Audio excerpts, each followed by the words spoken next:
What's up, spilled milkers? Can you tell it's late at night, Monday? Happy Memorial Day weekend, even though it's come to a close in a few hours here in Minnesota. It will be Tuesday. I just got back from Bottle Rock. More about that later. Just a fantastic food and wine experience that, oh, by the way, happens to have the greatest musical lineup of any event in the country. I mean, it's just how fucking awesome is. I'm a serious music geek, as I hope you all know by now. I can just tell you this. I mean, the headliners were amazing. I mean, Stevie Nicks just was incredible. Megan Thee Stallion was incredible. I got to see Pearl Jam that sounded better than they have. I've seen them 12 times over the last, 35 years, something like that, maybe longer. They sounded better than ever. And let me ask you a question, if you're a music lover, and then we'll get to the questions. Whenever there's a list of who are the best guitar players in America, why is McCready's name not on? What the fuck? That guy, I mean, he just killed it. Is his left hand stronger than his right? His right stronger than his left? He's just a genius. Anyway, it was amazing. Some new bands that you may not know about that I fell in love with this year. Royal Otis, Royel, a bunch of young kids from Australia. I think the oldest one's like 18. Fantastic. The Beaches from Toronto.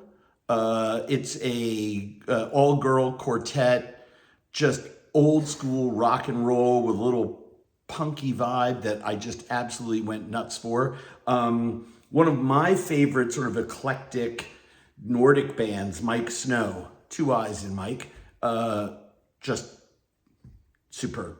I mean, really, really, really great. Mana was great. Tower of Power was great. I mean, I just saw so much great music this weekend, but wow, that Pearl Jam show really turned me. So let's get right to it, shall we? Ask me anything. I'm wearing an old t-shirt, a music t-shirt, my Black Keys Sweet Martha jam. And yes, I'm at home and not in a hotel room. Direct-to-consumer, Bob writes, direct-to-consumer pans that were hot on Instagram are winding up in thrift stores, Facebook Marketplace, or the trash. Yeah, the trash is where they belong. Can you tell me how to discern the benefits of a hot product as opposed to a tried and true brand? Sure. Anything that you see that is as seen on TV, don't buy it. Now, I'm talking about pots and pans. My buddy Emerald, and I know you're not going to believe me because, yes, he's my friend, but I wouldn't tell you this if it wasn't true, has that two-door kind of rotisserie oven tabletop thing that if you're in an apartment and don't have double-stack convection ovens or, what people who live in houses are fortunate enough to have, that tabletop unit is fantastic. Air fryers are too small. They're too rinky-dink. I'm not an air fryer guy. But Emerald's big one is just great. Other than that, all those pots and pans, there's a reason why the deal just sounds too good to be true, because it's too good to be true. And that copper looking shit, oh my God, trash. Don't waste your money. Should people eat bluefin tuna? No. Eating bluefin tuna is like eating a tiger these days. Would you eat a tiger? And I'm not talking about whether or not you like tiger meat. I'm talking about the fact that there are just so few of them out there. That's why the price is so extraordinary. There are really, really great, responsible, well-managed tuna fisheries with other species than the giant bluefin. And I think we just need to hit pause on the giant bluefin and see what happens for a couple of years. That's my personal opinion. It says the Monterey Bay Aquarium Seafood Watch says no. They have me right in this case. I don't agree with them all the time, but this case they're right. Other experts, who? says it's fine as long as consumers are mindful. That's the most fucked up thing I've ever heard. As long as consumers are mindful, it's fine. Mindful of what? I mean, that's a hard, but there's so many other species of tuna that are out there and other species of fish that are delicious. And yes, is a giant bluefin tuna's belly one of the most delicious pieces of animal of any type in the world to eat? Yes, but we are in danger of losing the giant bluefin forever. And I would like the giant bluefin to be there, living in the world, just like I want the Bengal tiger to be there. By the way, the well, I'm not going to make that joke. I'm just not, because it's a serious subject. Mary Jo writes, you had mentioned ring bologna. Yes, I love or ring bologna. How do you like to cook it, serve it, eat it? I either poach steam it with sauerkraut and potatoes and sliced carrots and do like a choucroute with some smoked porky products around it, like smoked pork chops and maybe some smoked sausage. Typically ring bologna isn't smoked. Or I hard sear it, but I'll also make little nicks in it so you don't pop skin, and indirect cook it on a grill. And it's just, I mean, I love all of those homogenous meat products. Seems that everyone has flipped to wearing aprons. Why? People haven't been wearing aprons? I mean, anyone who cooks, all you have to do is cook one thing and have it spatter onto your shirt, and then you've got oil spots there forever to know that you should always cook with an apron on, unless you're just mixing up a salad. But even then, sloppy people like me just flies everywhere, and I have dressing all over. It's a nice touch. Thanks, Mary Jo. How many aprons do you have, and do you have a favorite? I have about 200, and my current favorite is the brand spanking new, as in I think they drop advance notice if you're a subscriber to their newsletter, but Hedley and Bennett is out with a line of aprons made with prints from Liberty of London. Now, Liberty of London are the people that had those incredible floral prints, really famous designers, worked for that company for decades and decades and decades. My father, who, was an office 9-to-5 guy, advertising business in New York, had a collection of maybe 100 Liberty ties, and he gave them to me when he retired and moved on to another career when he was like 65. And I was not sober at the time. And they went the way of all my other stuff, lost it. And it's one of the few regrets of my life, because I would have the most incredible tie collection, and Liberty of London florals are amazing. So go to Hedley and Bennett, look on their site. You'll probably see, by now it's probably out there. Any tips for grilling ribs? Plenty. That's a big subject, my friend. Thanks, Jay. So I dry rub. I don't wet brine my ribs. I probably go a little saltier than most, and then wipe off and then reapply a secondary rub. And the reason I do that is that I have a couple friends who have taught me very well that little bits of extra saltiness and then wiped off and a secondary rub applied that maybe has more seasoning and sugar in it, sort of cures the meat and makes it a little hammy in a sense. And then I go super low and slow until they're done. And I don't wrap them, but I go low and slow until they're done, and it shrinks back. I don't want my meat falling off the bone. I want to be able to eat it off the bone and have the meat come away completely, but I don't want it falling off the bone. Otherwise, I just boil them, right? And I think ribs that fall off the bone, that's not the way they're meant. The texture's wrong, the flavor's wrong. I mean, it's wrong. And then I'll take them off. I'll pile some more coals on for 10, 15 minutes, get a really hot fire, get some char marks and baste with the sauce. If I'm doing baby backs, they don't take as long as spare ribs, St. Louis style. And I always hit them with my cider and apple cider vinegar spray. If you go to andrewzimmern.com, we have a lot of great rib recipes. Louise writes, where should I eat in Seattle? Oh, Louise, have you opened up a can of worms for me? Seattle is incredible. I mean, this is the home of Canless, one of my favorite restaurants in the whole world, let alone just in Seattle. It's the home, and I'm blanking, it's a cute name. I'm blanking on the name of Renee Erickson's restaurant group, but she has 5 or 6 restaurants. The flagship being Walrus and the Carpenter, which is one of my favorite places, one of my favorite rooms to sit in.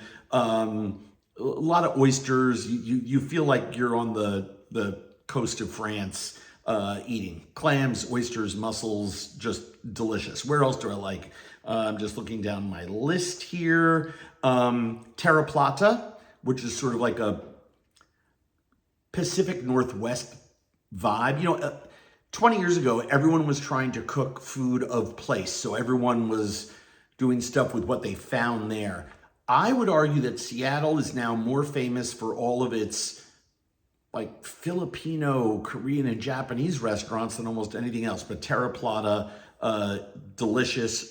Taurus Ox, Taurus like the sign, Ox, which is a Lao restaurant from Laos. Remember, if you like Thai food and you've not eaten Lao food, you need to fix that, because there's these are 2 long, skinny countries that have a long border between them that was put there by colonial powers. The food is slightly different from place to place, but everyone loves, what would be a great example? A green papaya salad.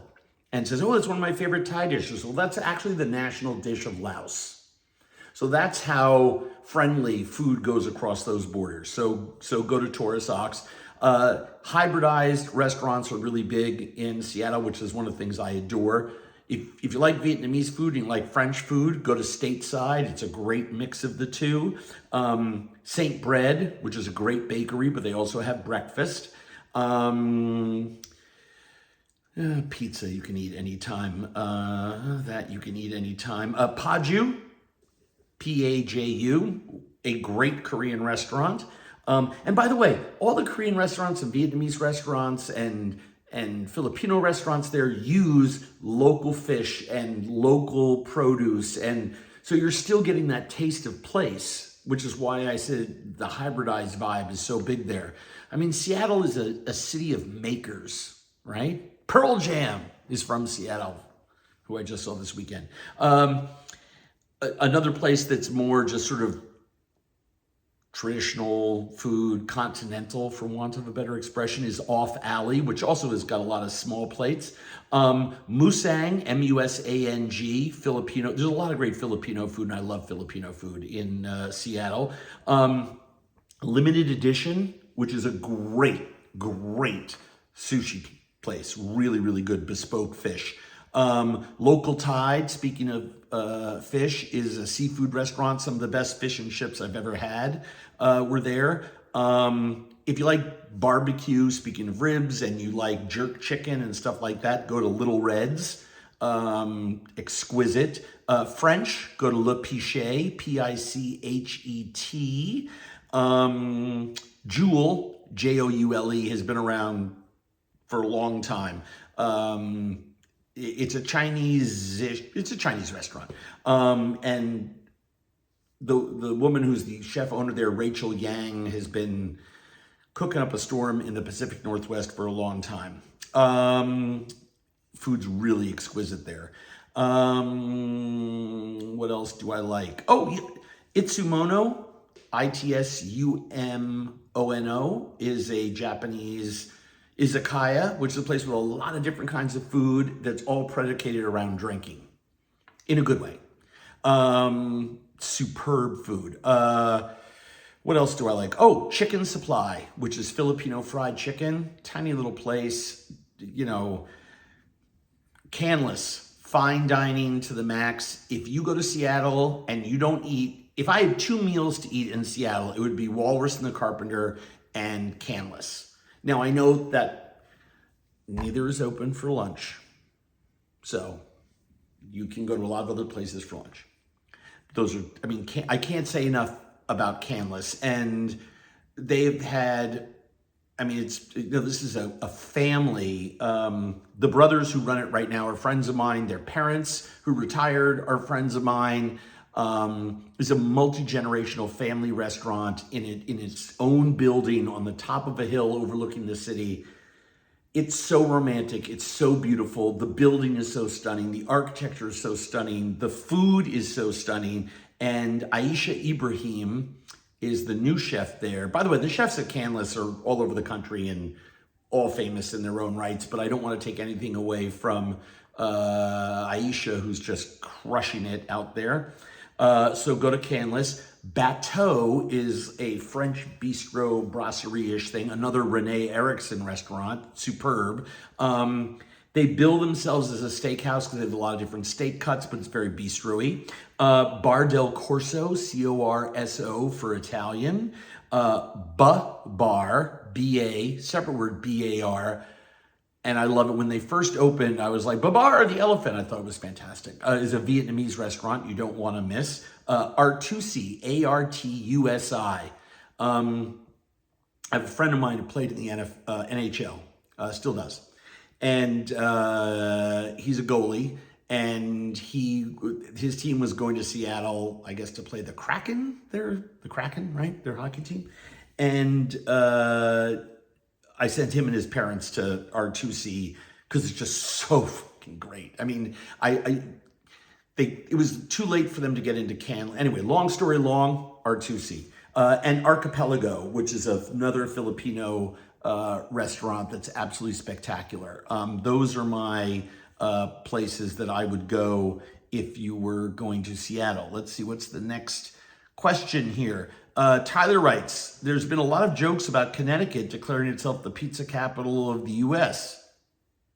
Jokes? It's one of the pizza capitals of the U.S. I mean, just go to New Haven. New Haven pizza is its own thing. I have found the pizza in Connecticut to be pretty great. No shit, Tyler. I think it's pretty fabulous myself. And yes, not just the famous New Haven pizza. Almost every town I've been, yes.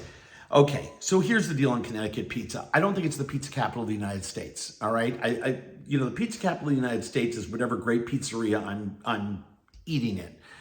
But I will tell you this. The tri-state area, New Jersey, New York, Connecticut, and that area where they all sort of come together, if you took a little piece of string and a thumbtack and put it right where those three states come together and drew a 75-mile ring around it, so that would be a 150-mile wide circle. I would put that 150-mile wide circle up against any 150-mile wide circle in the world, including Italy. Yes, I said that. So there's your answer. Hey, Andrew, huge fan. Watched all the Bizarre Foods from day one. Thank you. But a question from the Trinidad and Tobago 2008 episode. Do you still stand by the Calpesh wrote shark and bake? It's bacon shark, but yeah, I know what you mean. To date remains your top 5 favorite of all time. I think it's not just the bacon shark. It's the bacon shark at Richard's Bacon Shark in Maracas Bay. It's actually right off. Maracas Bay is a beach. You go there, crowded on Saturday, Sunday. It's empty the rest, just like any other beach. You go there, you lay down in a towel, you swim. Across from where you can park your car, they have a couple of places you can wait online and get a sandwich, one of which is Richard's Bacon Shark, which to my mind is not just one of the top 5 sandwiches of all time, it's one of my top 20 all-time foods. They fry the bread to order. They have these dough balls, they fry them to order. Then they put the fried shark. It's a species that it's nothing endangered. It's a very common, it's like a dogfish, which is, and anyway, it's called bacon shark. It's not, we're not killing jaws, although, anyway, then you go over to the bar, which looks like a salad bar at a restaurant out of the 1970s that has like 400 different pickles and slaws and lettuces and tomatoes and tamarind sauce and chili sauce and hot sauce. And I mean, you just put crispy veg to your liking, and I like lots of tomato, with the tamarind sauce and and I house the first one and I get back in line and get another one. Yes, it is better than advertised. Kayla writes, any summer food festivals that you travel to, even if you didn't have to be there for work? That's like the best question ever. I love that. Let me see what I got here. This is going to take me a second. But while I do this, I should tell you that I'm very, very lucky. I get to work all the great festivals. I just came from Bottle Rock, which is, it's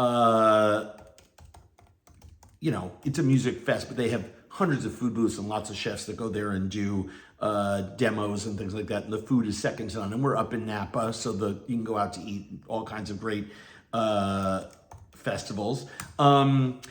Winchester, Kentucky has the Beer Cheese Festival. That I know is coming up only because, USA Today has a list. Let's see what they have. I happen to love the Beer Cheese Festival. I love all the local ones here in Minnesota, not just Taste of Minnesota and the Minnesota State Fair, but like even driving to Henderson for sauerkraut days. I mean, it's just, go out into the wilds of the state and attend the little small food festivals in the towns, not in the cities. But some Taste of Chicago is coming up. That's excellent. I would go there. Hot Luck, which is Aaron Franklin's Austin Food and Wine Festival, is spectacular. International Taste Festival in Syracuse. These are all ones I would definitely go to. World Food Championships. It is a competitive event, but you can eat there in Indianapolis, is really good. World Food and Music Festival in Des Moines, Iowa. I've been there. It's okay. Sorry, Iowa. Did I hurt your feelings? The French Quarter Festival in New Orleans. I mean, do I need to say anything else? Minnesota Food Truck Festival. We made it. I'll tell you, I think Minnesota Food Truck Festival is a really, really great. We have a great food truck. I'm biased. I used to own a food truck here. It's how I incubated one of my restaurant concepts called AZ's Canteen. Taste of Buffalo. That part of New York deserves a huge amount of praise. I mean, great food scene up there. Greenville, South Carolina, fall for Greenville. Queens Night Market in New York, absolutely.